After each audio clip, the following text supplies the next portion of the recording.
Welcome, first-line readers and prospective first-line readers. I'm Scott Knoll, editor of DreamForge magazine, and I'm here to talk about how you can help us as an FLR for our upcoming reading period. First and most importantly, we appreciate the help. This shouldn't be stressful or overburdening for anyone. On the face of it, we're just going to read some stories and decide which ones we like best. If you can read some stories and give us some feedback in your own words, that's great. No one is expected to be an English major or have writing or publication experience, but if you do, bring it. Everyone's opinion on what they like or don't like is valid, and I make the final decision on what to buy.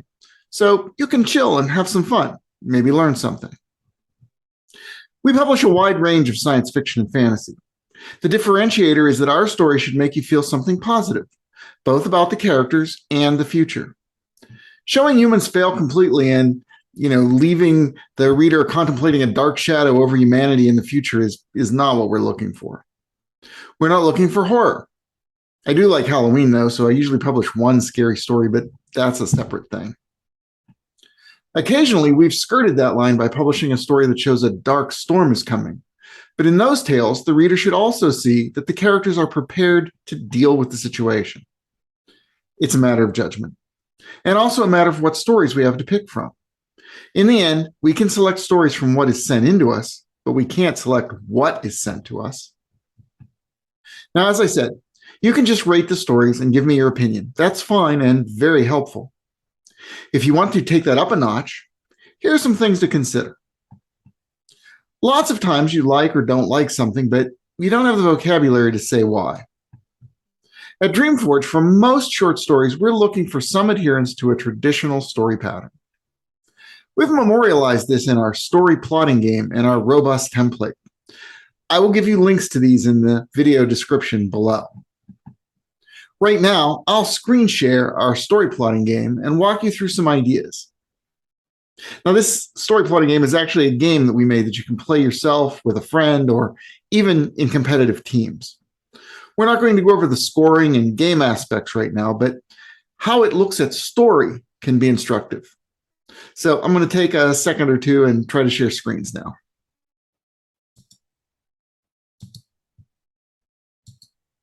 There you go. You should be seeing our story plotting game.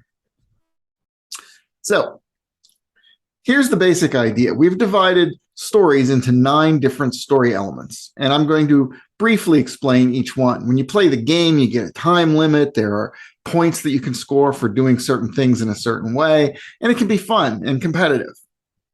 But let's talk about these. We'll scroll down just a little bit. Orientation. Orientation sets the scene. Think of it as if the curtain is being drawn back to reveal a stage before the play begins. Try to include in your scene the who, what, when, where of the scene.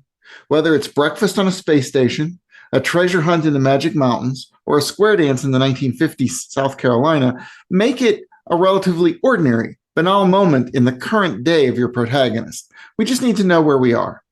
The opposite of this is often what's called white room syndrome, where you have characters talking and you don't know who they are or where they are, and you really don't have any way to orient yourself to the situation. Now, these scenes can be very short. You certainly don't want more than a part of the first page to kind of do this introduction. The next thing we look for is character flaw, or you can think of it just shortened to character. Give the main character in your story, the protagonist, should have a flaw. A simple way to look at it is one of the 7 deadly sins, like pride, greed, lust, envy, gluttony, wrath, or sloth. Or you can go for an obsession, a fear, or perhaps a physical or mental disability or limitation. They could have anger management issues, be reckless, lack self-control, or be overly empathetic. Anything that essentially defines your character as an emotional human being is what we're looking for. And the reason that's important is because the rest of the story should really press on that weakness. You're basically trying to give the character something where the reader can be concerned about him because the challenges he faces actually hit him at his weakest point. The next thing we're looking for in a story is called the threshold event. It's a signal that the story has started.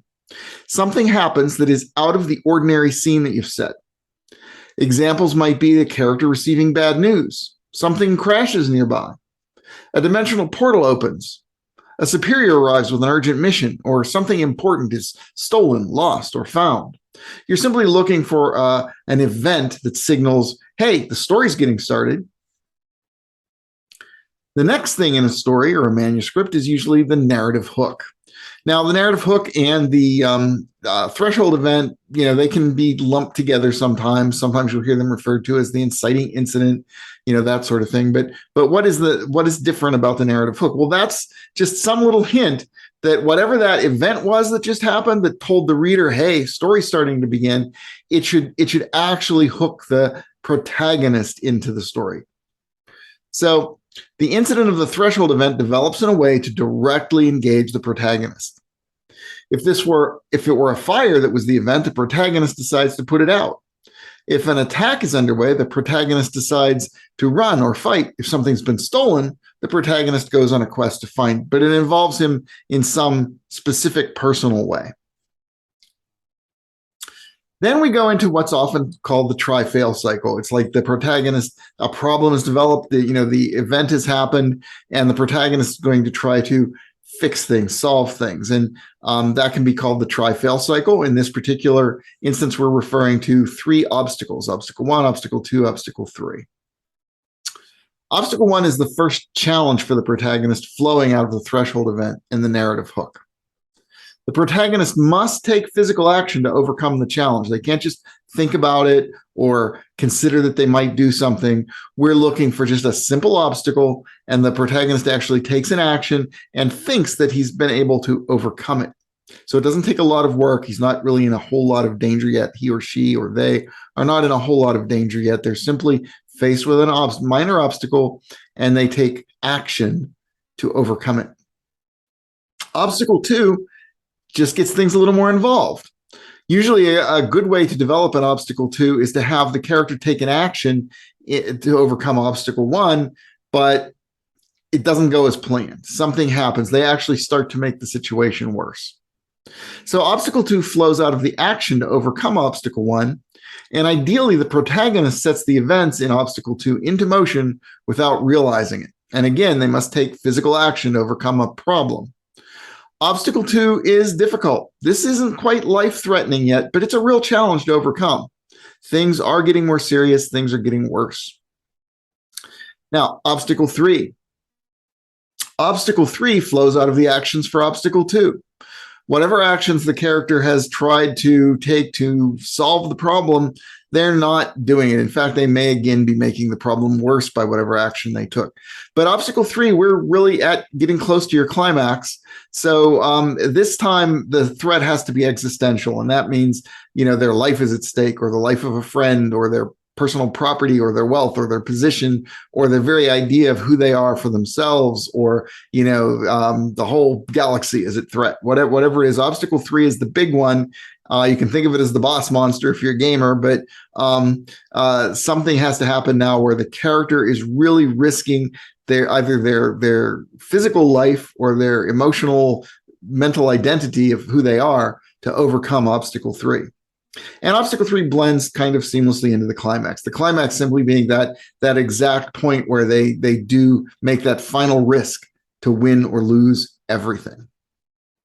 Now, after the climax, there's just a little what is sometimes referred to as falling action, or the denouement. It's simply the tying up of loose threads. It's the falling action after the climax happens, so that you can let the reader know, the story's over, things are getting back to normal. This is how things have resolved after the climax.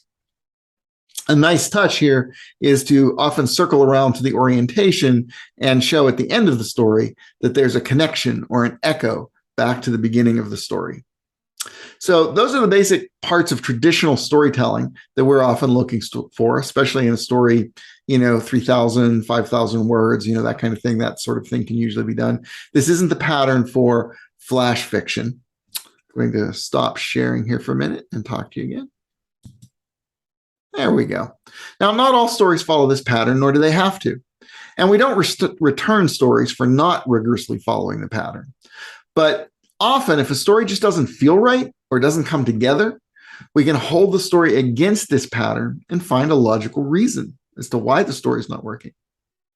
For example, the story might veer off into world building and exposition, telling you more about what's going on than bringing you into the story to live the adventure. Or the protagonist doesn't really have any character. They're just there to be the hero. Perhaps they don't show any agency in overcoming obstacles at all. They're just handed the solution or the victory. Or sometimes when they get in trouble, someone steps in from off stage to rescue them. And then there's the writing itself. If the sentences are clumsy, the descriptions are awful, and the dialogue feels unrealistic or wooden, that's a problem.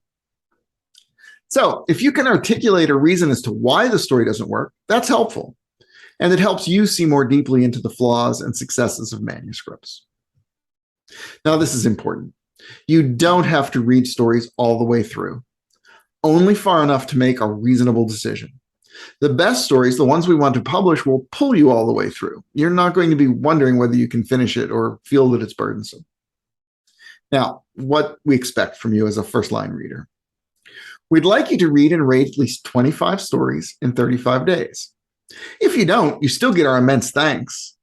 If you do, we give you a free digital subscription. And if you have one already, now you have one to gift to a friend. And you get a DreamForge t-shirt from one of the selections on our merch page. How things are going to go. We're going to receive hundreds of manuscripts between September 22nd and October 15th in this reading period. Because we have writing challenges with our Dreamcasters, some flash fiction and some short stories will come in early. Anything with a date before 9/22 is my responsibility alone. But you can practice on some of them if you like. You can still read them and get your legs under you if you want. I expect in this reading period we'll receive at least 300 submissions. 500 would not be unusual. We're now paying 7 cents a word, so maybe more. Ultimately, I'll be making the final decision on selecting stories. One of the first things to learn is that we can only buy about 2 to 3% of what comes in. Even if the top 10% are great stories, that would be 50 stories or so, and that's more than we can buy in one reading period. This should be a lesson as to what your stories go through when you submit for publication. In the end, we'll have some stories that we like better than others, even if we have a bunch of tales we like a lot. I suggest use your time about half and half, looking at stories that have already gotten a review, and then those no one has looked at yet. That way you can see how other people think and make some decisions of your own as well. I'll do the same. Now, when I see that someone has reviewed a story, I like to read the review before I read the story. That way you might save me some time. My thought isn't, well, if they didn't like it, neither will I. Instead, you might tell me it gets muddled in the middle or the ending is unsatisfying. When I read, I'll skim ahead to see if it looks that way to me. Now, every online issue, we try to have a story where we have worked with the author to make some changes, and we publish line edits to show the progression from first to last draft. So if you find a nearly perfect story that you think might work for this, you can comment on it. Let me know. Most of the time, no authors will see your comments. Even so, be kind, be respectful, and strive to say something useful. When might an author see your comments? Well, when a first-line reader has submitted a story, because you're all in the same system, you all have the same permissions. So, a first-line reader could be seeing your comments on their story. Another reason to be kind and respectful. For most authors, most of the time, we send back a polite response with no critique.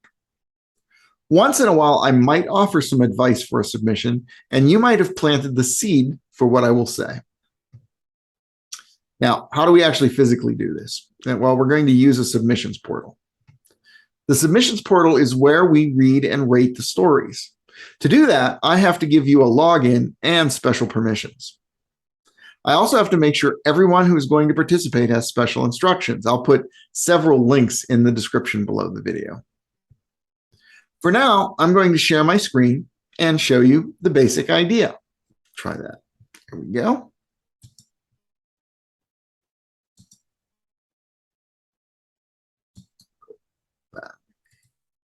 Where we were, and we'll flip to another screen. Okay, now you should actually be seeing inside the submissions portal.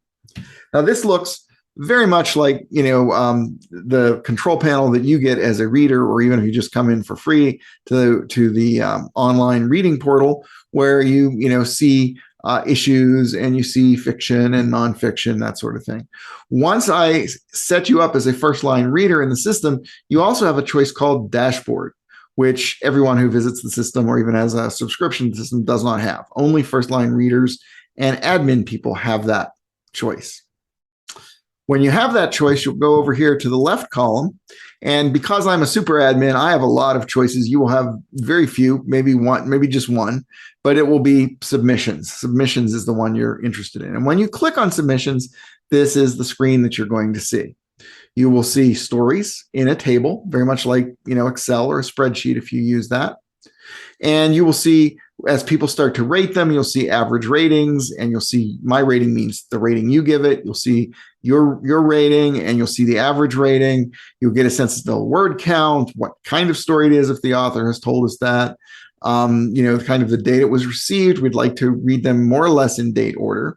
You can skip ahead sometimes depending on how things are going. We actually have someone start from the end and come forward, just to try to get things done. But for the most part, let's try to get the stories read in the order that they come in.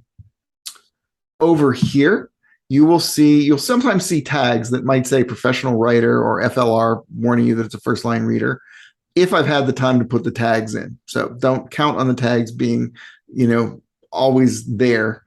You may be reading some first line reader stories where you don't see a tag. Now, this button, means preview. It's a download button, so that when you go to read a story, you actually click that, and it will download a Word or an RTF file, whatever the story has been uploaded as, into your computer. And, it depends on how your computer's set up. But if it's Word, oftentimes it'll just automatically open, or you might have to go to your downloads and find it and double click on it. And then you'll see an actual manuscript as it was sent in, and you can read it and then come back into the system here to make comments. How do you make comments? Well, that's what this next button is. The one that looks like little cloud, sort of dialogue clouds. And you would click on that. I'll just click on David's here and show you what that looks like. I'm not 100% sure whether the pop-up will work in the share screen, but I hope it does. Okay, you can see that the story is called A Measure of Alex. You can see that someone has given it 3 stars. In this case, that someone is me. I've made a comment, a nice little scene, tension mounted well, and I definitely feel bad for Alex, perhaps resolved a bit too easily. Now, as a first line reader, you'll be able to see those comments made by other people, and you'll be able to make your own comment. The first thing that will come up is actually an empty box for you, and you'll be able to see the comments of other people down below.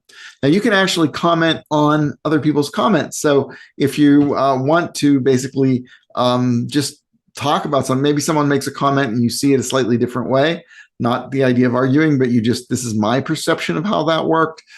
This is how I feel about whether the character, development works. Feel free to talk back and forth and share experiences or share knowledge on what you think, how you think that story is going. And then when you're done, you simply click the submit button and it submits your comment.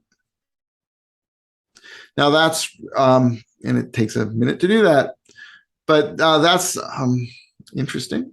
There's my screen. Working in Zoom can be interesting sometimes. So let me go down here and just explain some other buttons. I do not believe as a first line reader, you will see the red button. I think that's only for me because I'm a super admin. And of course, that's a delete button. If you do see it, don't delete anything, please.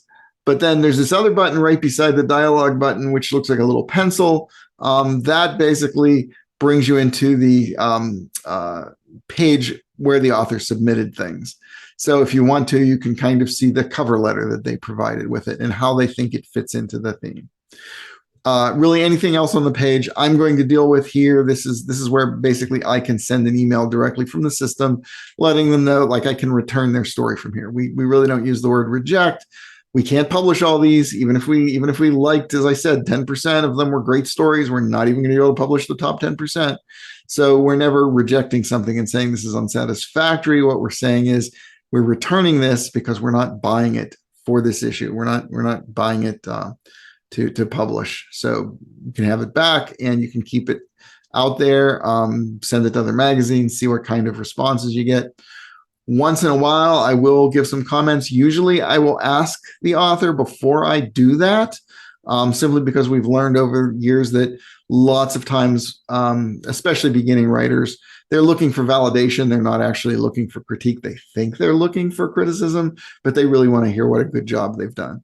So we will sometimes ask, we will say, do you want to hear, we have some comments on this one we think would be valuable to you. Do you want to hear them? And only if they write back and say, yes, I would like to hear your comments, will we, provide those to them. And we never word those in a cruel or derogatory way, but still, if someone has done something significantly, that we feel is a significant gaffe or a significant problem with their story, no one likes to hear that. It can be, disheartening, but it can be a learning experience that can make them better in the future. Okay. I'm going to stop sharing, talk to you guys. Okay. And again, the links to all this stuff will be in the description. So there, I hope that was helpful. And do follow the links below for more detailed information. I will be personally emailing each of you the necessary login and permissions. As we go, as this starts to get underway, you'll see stories start to vanish from the main readers area that I just showed you as I return them to their authors. A few others will go into an under consideration category, which is another tab in that area, from which I'll make final selections. Now, questions and concerns. If you start this and you find this isn't for you, or something comes up in your life that you just can't continue, just stop and let me know. Again, we don't want you guys to feel stressed or burdened. If you manage to read and review 25 stories, you get a free digital subscription and a DreamForge t-shirt. And maybe, just maybe, we can work together to find and publish some exciting and well-written stories that we can all be proud of. It's really a nice feeling to publish a good issue. And I look forward to working with you all. So, bye for now.